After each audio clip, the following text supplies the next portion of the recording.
আমি আজ কেন্দ্রীয় শহীদ মিনারের সামনে এসে দাঁড়িয়েছি। আমার বলার একই ভাষা, আর কতকাল বলবো এটা আমি জানি না, তবে আশায় বেঁধে আছি। সেটা আমার পিতা ও ভাই হত্যা হয়েছে। আমার পিতা হত্যা হয়েছে 2006 সালে এবং ভাই হত্যা হয়েছে 2008 সালে। কিন্তু এই হত্যার বিচার আমি আজও পাইনি। এই বিচার আমি কার কাছে বিচারের দাবি জানাবো? রাষ্ট্রের কাছেই জানাবো। এটাই হলো নিয়ম, যেহেতু আমি এই দেশের একজন নাগরিক। সেই হিসাবে আমি আরও বলতে চাই যে আমার পিতা একজন মুক্তিযোদ্ধা ছিলেন, আমার মা মুক্তিযোদ্ধা, আমার বড় ভাই মুক্তিযোদ্ধা এবং আমার বাপ চাচারা ওনারা প্রত্যেকেই মুক্তিযোদ্ধা ছিলেন। সেই জন্য আমি বলতে চাই যে আমরাও মুক্তিযুদ্ধের সহযাত্রী। আজকে মুক্তিযুদ্ধের সহযাত্রী হয়েও আমি আমার পিতা এবং ভাই হত্যার বিচার আমি পাচ্ছি না। আমার কথা হলো পরিষ্কার, আমরা ন্যায় বিচার পেতে চাই, আমরা দেশের প্রচলিত আইনে বিচার পেতে চাই এবং উচ্চতর তদন্তের মাধ্যমে যারা প্রকৃত খুনি তাদেরকে বের করে দেশের প্রচলিত আইনে আমি ফাঁসি চাই। আমার ভাইকে হত্যা করার পিছনে কয়েকটি কারণ আছে, আমার পিতাকে হত্যা করার পিছনে কয়েকটি কারণ আছে।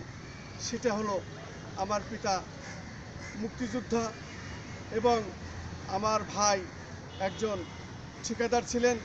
উনি অনেক কাজ করেছেন, পানি উন্নয়ন বোর্ডের বহু কাজ করেছেন, LGDRDর বহু কাজ করেছেন। এই ঠিকাদার প্রতিষ্ঠানের উনি অগণিত কাজের মাধ্যমে যেসব টাকা পয়সা রোজগার করেছেন এবং এই টাকা পয়সাই ছিল মূল হত্যার একটি রহস্য।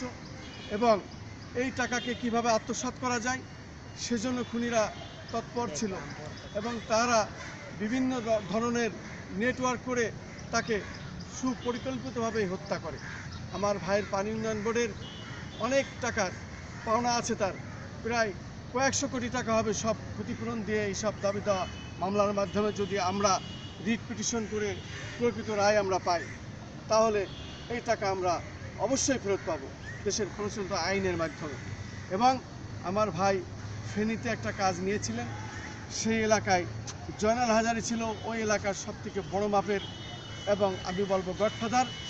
এবং ওই কাজে যখন যান, বিভিন্ন জায়গার কাজ কাম করে ওনার জোগানো যেসব টাকা পয়সা ছিল সেসব টাকা পয়সা নিয়ে উনি ওই কাজে ইনভেস্ট করেছিলেন এবং ওই কাজেই উনি সম্পূর্ণ টাকা পয়সা ব্যয় করে সেই কাজটা উঠাচ্ছিলেন। ইতিমধ্যে দেখা গেল জয়নাল হাজারি তার বাহিনী দিয়ে, তার অস্ত্র শস্ত্র দিয়ে, তার লোকজন দিয়ে তাকে ধরে নিয়ে যায়, উঠায় নিয়ে যায় একটি জায়গায় তাকে আটকিয়ে সেখানে চেকের উপরে তারা চেক জোর করে সই করে নেয় এবং এই টাকা যখন সম্পূর্ণ তারা উঠায় নেয় চেকের মাধ্যমে, তখন আমার ভাই অনেকটাই পাগল হয়ে যায়, দিশেহারা হয়ে যায়। সে তখন চিন্তা করে যে আমি এই টাকা পয়সা কীভাবে শোধ করব। এত টাকা আমি বিভিন্ন জায়গা থেকে হাওলাতও করেছি, নিজের লোকের কাছ থেকে নিয়েছি, নিজের সারা জীবনের পরিশ্রমের যে টাকা পয়সা সেসবও এখানে ঢুকিয়েছি এবং অনেক জায়গায় আমার বিল পাট্টা টাকা পয়সা বাকি রয়েছে। আমি কিভাবে এগুলো শুধরাবো বা আমি এগুলো উত্তোলন করব? তখনই সে অনেকটা ব্রেনের দিকে টেনশনের আঘাতে সে দিশেহারা হয়ে যায়। আমি বলতে চাই, এই যে যারা খুনি, তারা যখন যে সরকার আসে তখন সেই সরকারের সাথেই তারা হাত মেলায়। আমার কথা হলো, এই সন্ত্রাসীরা, এই খুনিরা অবৈধ অস্ত্র কোথায় পায় এবং যখন যে সরকার আসে তখনই তার সাথেই তারা আঘাত করে ফেলে। এটা কি করে সম্ভব হয়? এবং এই খুনি এবং এই যারা এই নেটওয়ার্কের সাথে আছে তারা একটা মাফিয়া চক্র এবং এখানে হিন্দু সন্ত্রাসীও আছে, মুসলিম সন্ত্রাসীও আছে।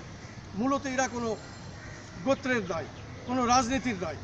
এদের কাজ হলো মানুষকে হত্যা করা এবং কোন পরিবার, কোন ফ্যামিলি, কোন জায়গায় তারা হাত বাড়ালেই এবং সেই জায়গায় তারা নগদ অর্থ পাবে। ঠিক সেরকম একটি পরিবারকে খুঁজে নিয়েছিল। আমি সেই পরিবারের সদস্য একজন। আমার ভাইকে, আমার পিতাকে এইভাবেই তারা হত্যা করেছিল। আমি চাই এটা উচ্চতর তদন্তের মাধ্যমে এই দেশের প্রচলিত আইনে তাদেরকে বিচারের আওতায় আনা হোক এবং ন্যায় বিচার করা হোক। আমি রাষ্ট্রের কাছে বিচার চাই। আমি এদেশের একজন নাগরিক, আমি মুক্তিযোদ্ধার সন্তান, আমি রাজনৈতিক পরিবারের সন্তান, আমি একজন সাংবাদিক পরিবারের সন্তান এবং আমি নিজেও একজন সাংবাদিক এবং ফটো সাংবাদিক। আমি এভাবে বলতে চাই যে রাষ্ট্রের অনেক দায়িত্ব আছে, তার ভিতরে এই দায়িত্ব হচ্ছে সবচেয়ে বড় দায়িত্ব, জনগণকে শান্তিতে রাখা, জনগণকে ন্যায় বিচার পাওয়া। আমি বলতে চাই রাষ্ট্রকে আবারও যে আমি আমার বিচার চাই, আমি আমার পিতা হত্যার বিচার চাই, আমি আমার ভাই হত্যার বিচার চাই। আমি আজ ঈদের দিনে এবার প্রত্যেক বছরই আমি এইভাবে দাঁড়াই। আমি আর কতকাল দাঁড়াবো? আমি বুকে এবার আমি আশায় হাত বেঁধে আছি যে এই ন্যায় বিচার আমি পাবো, একদিন না একদিন পাবোই। ঈদ মোবারক। সকলকে, বিশ্ববাসীকে আমি করুণামুক্ত চাই এবং আমাদের দেশের মানুষ যারা এখন বন্যা কবলিত হয়ে ভাসছে তাদেরকেও আমি উপর আল্লাহর কাছে এবার ঈদের নামাজ পড়ে আমি দুহাত তুলে মোনাজাত করেছি, হে আল্লাহ সকলকে হেফাজত করুন, সারা বিশ্ববাসীকে আপনি হেফাজত করুন, পুরা মুসলিম জাতিকে আপনি হেফাজত করুন এবং আমার মতো যারা হত্যা হয়েছে যেসব পরিবারে তারা সকলেই যেন ন্যায় বিচার পায়। ধন্যবাদ। আজকে এখানেই কেন্দ্রীয় শহীদ মিনারের সামনে এসে আমি দাঁড়িয়েছি। আল্লাহ আপনি দেখুন আমি যেন ন্যায় বিচার পাই। আমিন, আমিন, আমিন।